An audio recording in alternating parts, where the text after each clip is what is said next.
Hello students, good morning. I am your Urdu teacher Masuma Jamal. This is your Urdu book Kamrani Urdu for class 3rd. Student, today we will start chapter 3.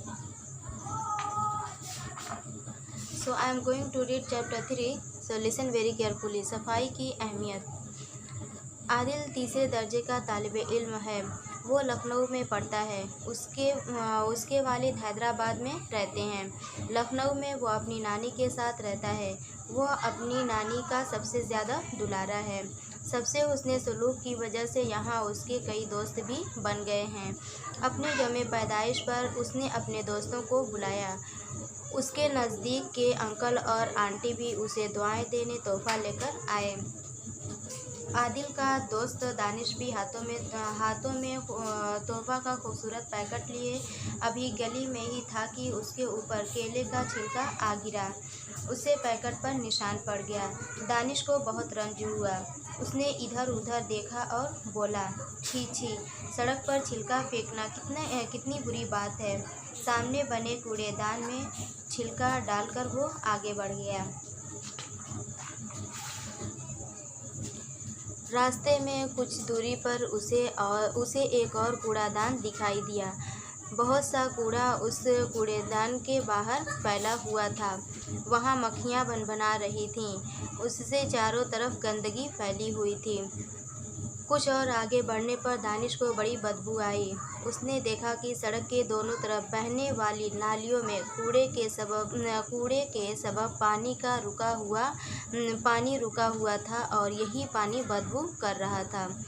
वह नाक पर रुमाल रखे आदिल के घर पहुंचा। वहां आदिल के और भी कई दोस्त आए हुए थे। दानिश उनसे भी मिला। मेज़ पर खाने की चीज़ें रखी थीं जिन पर बार बार मक्खियाँ आ रही थीं। दानिश ने आदिल से कहा, आदिल, तुम्हारे मोहल्ले में इतनी गंदगी क्यों है? क्या नगर पालिका उसे साफ़ नहीं कराती? आदिल के पड़ोसी दोस्त अरमान की मां ने कहा, बेटा, नगर पालिका की गाड़ी आया करती है। जगह जगह कूड़ेदान भी हैं, लेकिन लोग कूड़ेदान में कूड़ा नहीं डालते।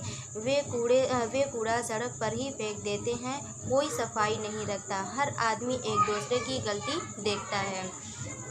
दूसरे दिन स्कूल में दानिश ने अपने उस्ताद को ये बात बताई। उस्ताद ने कहा, तुम ठीक कहते हो।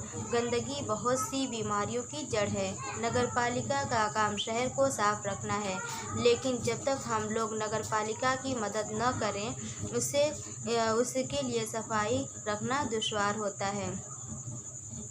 चलो एक दिन हम आदिल के मोहल्ले में चलें और खुद सफाई का आगाज़ करें। इतवार के दिन सभी आदिल के मोहल्ले में गए। टोकरियां और झाड़ू वे साथ लेकर गए थे।